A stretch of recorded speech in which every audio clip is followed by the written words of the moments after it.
So then, welcome everybody to the new Audi Q7. Now before we get started on the new one, let me tell you a little bit about the old one. It was introduced back in 2005, and over that 10-year period, Audi sold more than 500,000 of them. It also spawned the Q5 and the Q3, which means Audi know what they're doing when it comes to a family off-road car. And trust me, they know what they're doing with this one. They've been very clever with it.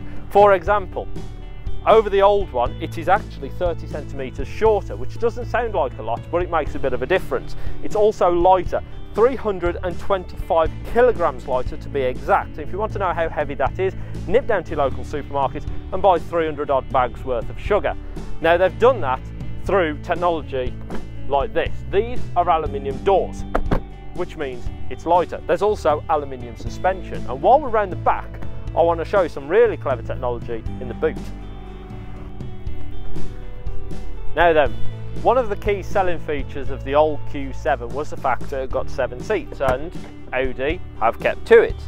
However, there's some things I want to show you. Not only is this tailgate electric, which is nice and convenient, with these seats up, you've got about 295 litres of boot space. That's bigger than a Ford Fiesta. Now, these are electronically operated, so just one touch of a button and they go down. Look at that, even the headrests automatically drop all the way down. Now, with these fully lowered, this boot space goes up to 770 litres. Fold down your next row of seats all the way down, and it goes all the way up to 1,955 litres, which is the size of a Ford Fiesta. With 4x4s of old, you go around a roundabout or a tight bend and you think, oh no, I'm going to fall over, but not in this. It doesn't matter how hard you turn, it's lovely and flat. Even in comfort mode, which we've got it here, it's absolutely flat. This is also Audi's first car to showcase their new design elements. So if you look at the grille, rather than being nice and round of Audi's of old, this one's a lot sharper and it's got creases all over it as well, which actually make the car look a little bit lower to the ground and disguise some of the size, which is a good thing because it makes it look like a big estate car rather than a big 4x4.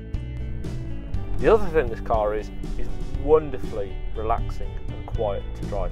The 3-litre V6 diesel in this is superb. It's very, very quiet and it stays away for most of the time. It doesn't let you know its presence, which is great because it means you can do big distances and just be completely relaxed and focus on what you are doing.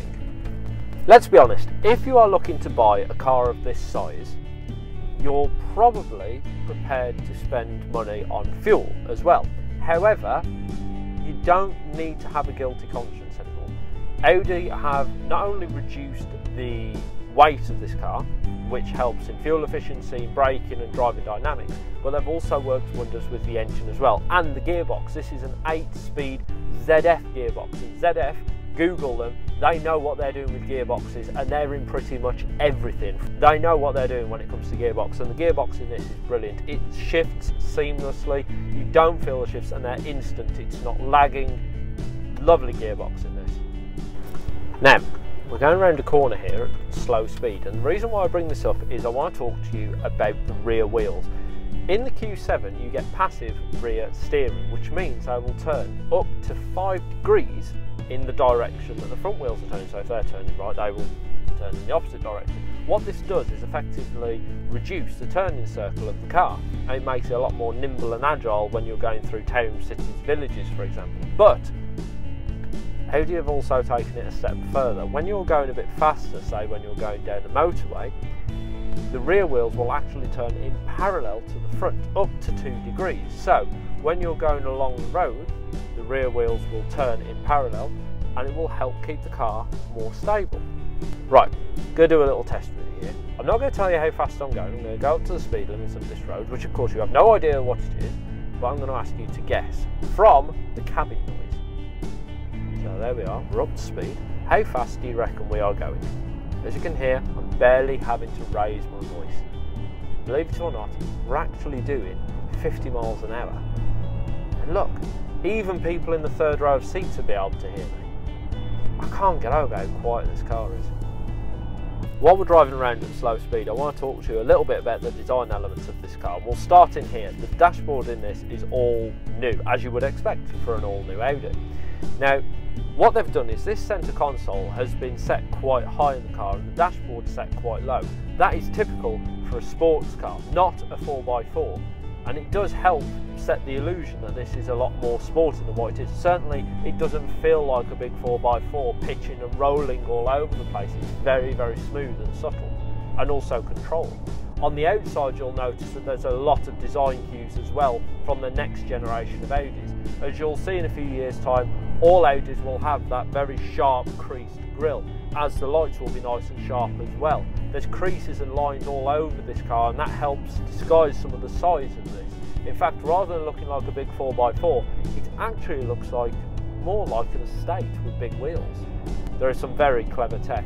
In the front grille, for example, there are some small flaps. Now, when you're driving along and the engine doesn't need cooling, these will close. When it does need cooling, they will open. And what's the point in that, I hear you say? Well, with them closed, rather than the air coming into the car and rushing about and causing a lot of drag, which ultimately uses your fuel, it makes it more aerodynamic. They've done the same with the underside of this car as well. It's got a lovely flat underbelly, which means any air going underneath it passes through smoothly.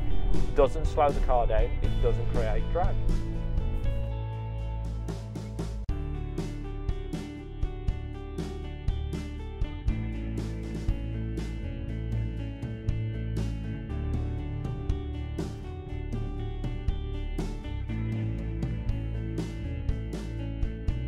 How to summarise the new Q7 then? Well, it's a showcase of technology as you'd expect from a brand new Audi, and this is completely brand new.